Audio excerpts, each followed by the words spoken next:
The drone slipped beneath the water, its bright lights cutting into the blue of Jacob's well.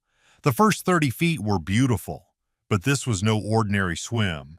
This machine was heading into a forbidden zone, a place where at least 12 people have vanished forever.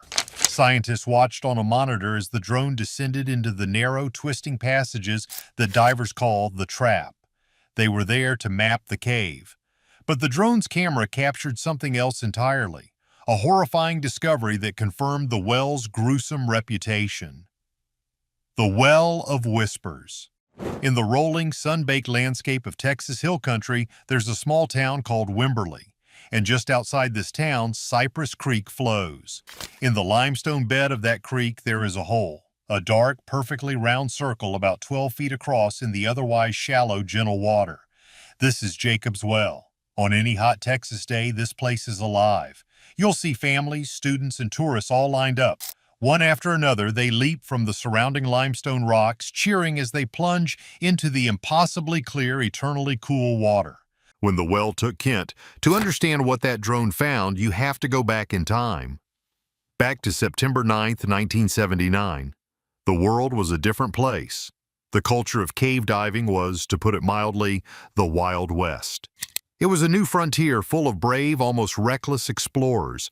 They were driven by a powerful need to be the first, to go the deepest, and to see what no one else had ever seen. And Jacob's Well was one of their biggest prizes. Kent Maupin was one of those men. He was young, he was an experienced diver, and by all accounts, he was fearless. He was obsessed with Jacob's Well. He had dived it many times, but he, like so many others, was hypnotized by the legend of the fourth chamber.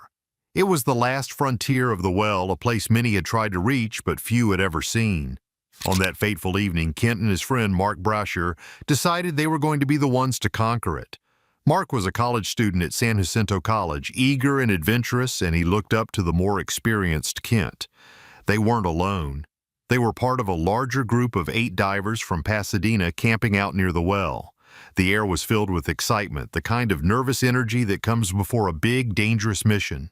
As darkness fell, Kent, Mark, and a few others geared up. They knew the risks. The well had already claimed lives, but the pull of the unknown, that siren's call from the deep, was stronger than their fear. Their goal was clear: reach the fourth chamber. What many overlooked, however, was their preparation, or more accurately, their lack of it. They didn't carry extra lights, they had no safety ropes, they didn't run a guideline into the cave, the single most important piece of safety gear which shows you the way out. Their plan, it seems, was to simply go in, driven by pure confidence and a trust that they could find their way back. It was a fatal mistake. Another diver in their group, a man named Joe, was with them in the water. He watched as Kent and Mark descended. He followed them down through the first chamber into the second. He watched as they squeezed through the birth canal and entered the third chamber. This is where the plan changed. Joe watched, confused, as Kent and Mark swam to the small, dark opening at the far end of the room, the entrance to the fourth chamber. This was the spot. Joe saw them stop. Then he watched in dawning horror as Kent and Mark began to push their heavy steel air tanks in front of them, squeezing their bodies into the narrow, dark passage. No one had told Joe they planned to go this far. Kent disappeared into the blackness. Mark, right behind him, followed.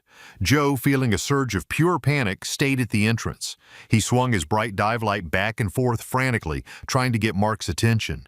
But Mark never looked back. He just kept pushing his way into the hole.